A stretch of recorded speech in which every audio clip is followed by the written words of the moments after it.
Coucou tout le monde, on se retrouve,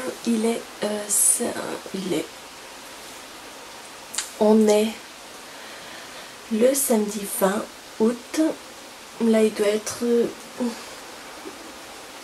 8h45. J'ai commencé ce livre hier soir à minuit et demi je crois, parce qu'avant j'ai profité un petit peu des JO. Alors, hier soir j'ai lu 50 pages. Là je viens juste de redémarrer, je suis à la page 65. Et en fait, toute l'intrigue se passe dans un magasin de meubles style Ikea. Donc ce sont les principaux concurrents d'Ikea. Des choses étranges j'arrive pas à parler. Des choses étranges arrivent la nuit. C'est-à-dire que des graffitis apparaissent, des trucs pas très sympas apparaissent aussi sur les meubles. Donc le responsable du magasin demande à 2 de ses employés de rester pour vérifier qu'il n'y a pas d'effraction et que des petits malins ne s'amusent pas à détériorer le matériel. Donc je n'en suis que là. Je ne sais pas si l'histoire va s'orienter vers une histoire de fantômes. Peut-être, parce que là on parle beaucoup de fantômes. Mais c'est vrai que quand je l'ai commencé hier soir à minuit et demi, je commençais un petit peu à flipper.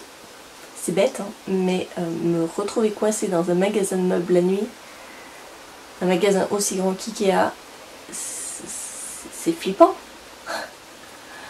Vous imaginez même pas ce qui pourrait sortir des armoires, ce qui pourrait se trouver à côté de vous planqué, parce qu'il y a tellement d'endroits pour se planquer, c'est juste pas possible.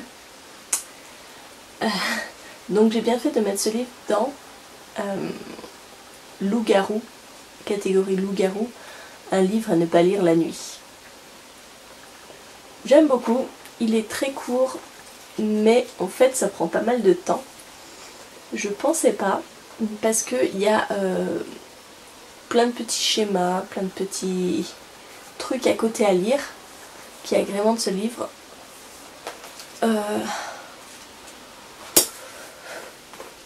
Mais j'aime beaucoup, pour l'instant.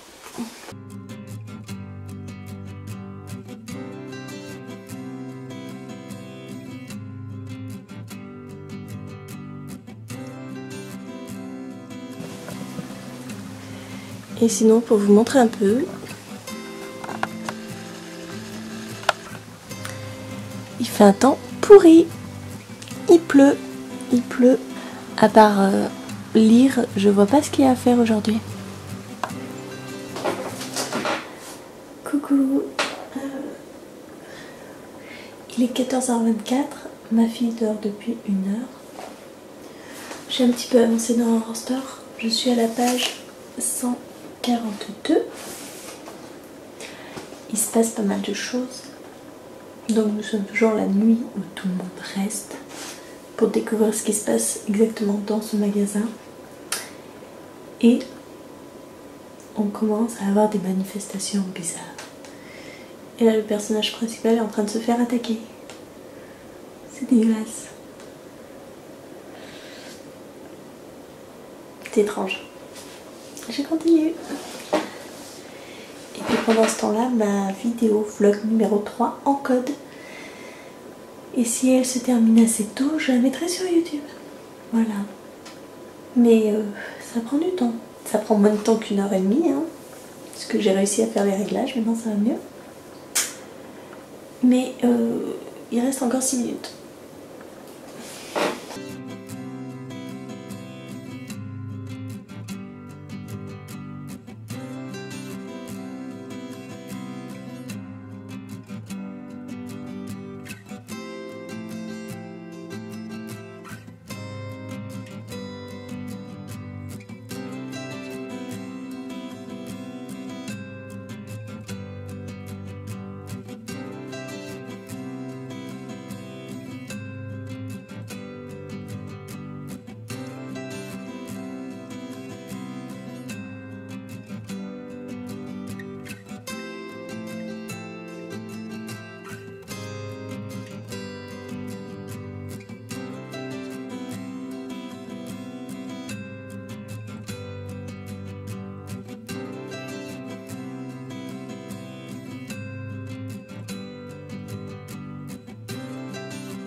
coucou, il est dimanche 21 août, il est 21h30 et je fais une petite pause dans Harry Potter et l'Ordre du Phénix qui est en train de diffuser en ce moment sur TF1 pour vous parler un petit peu de ce challenge parce que je n'ai rien filmé de la journée.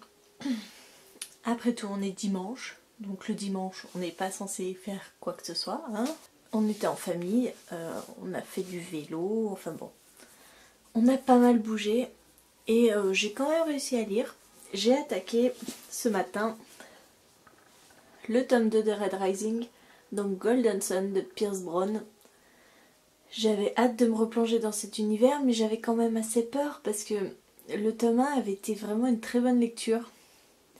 Assez complexe, je dois dire quand même. Et là, c'est vrai que je me suis remis dedans. Et j'avais pas mal de mal parce que je me souvenais plus vraiment des personnages. Il y en a énormément. Et à part Darrow et Sévro, bizarrement,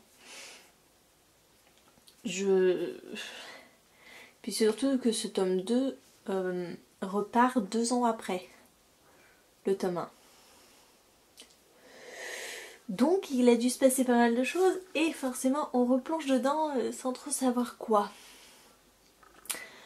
Si vous ne connaissez pas, on parle ici dans le tome 1 d'un héros bien malgré lui, puisque nous suivons Darrow qui est un rouge qui exploite le sol de Mars.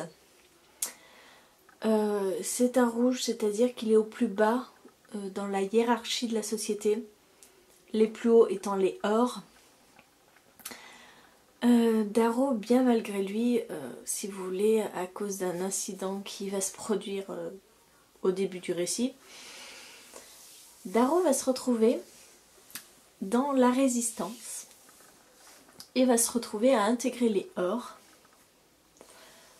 pour pouvoir faire tomber cette société hiérarchique, etc. etc. J'avais vraiment beaucoup aimé le 1. Le 2, je vous dis, j'ai eu pas mal de mal à rentrer dedans. Et puis maintenant, vous voyez, j'en suis à la page 175. Et c'est toujours aussi prenant parce que... Oh, mais qu'est-ce que c'est tordu! Il y a des luttes de pouvoir, il y a des alliances qui se créent. Moi j'ai l'impression que le pauvre Darrow il est trimballé dans tous les sens. Tout le monde se moque de lui, tout le monde veut l'utiliser mais en faire sa marionnette. C'est hyper glauque comme ambiance, c'est hyper violent. Il y a des meurtres toutes les pages quoi, c'est pas de la jeunesse, hein. Déjà le tome 1 je m'étais dit, ouais quand même, c'est quand même assez violent, hein. On commence, il a 16 ans, ici il a 20 ans, donc on avance dans le temps. Et plus on avance dans le temps, plus c'est violent, plus c'est meurtrier, c'est... Mais j'aime beaucoup cet univers. Ça sert un petit peu des romans jeunesse qu'on trouve, où c'est un peu le pays des bisounours. J'aime beaucoup, et puis je pense que je vais continuer ce soir, histoire d'arriver à la moitié, pour avec un peu de chance le finir demain. Ce livre fait... Je vais pas avoir la fin, comme d'hab. Ouais, 512 pages, quelque chose comme ça, ou 520, je sais pas, je regarderai sur Livre Addict combien ils mettent de pages. Donc c'est la grosse briquette de ce challenge, après le nom du vent bien sûr. Mais j'ai hâte de connaître ce milieu, on va dire, parce que j'ai le 3e tome dans ma palle. Et puis je me dis qu'il faudra pas que j'attende trop pour le lire, parce que déjà j'ai laissé pas mal de temps entre ce tome-ci et le premier tome, et déjà j'ai un peu du mal à me retrouver avec les personnages, donc il faudrait que je sorte le tome 3 très rapidement après. Voilà ce que j'en ai à dire, je vais retourner voir Harry Potter. C'est pas comme si je le connaissais par cœur, hein. C'est pour ça que je fais une petite pause. Et puis après, je retournerai là-dedans. Et puis demain, c'est de nouveau boulot.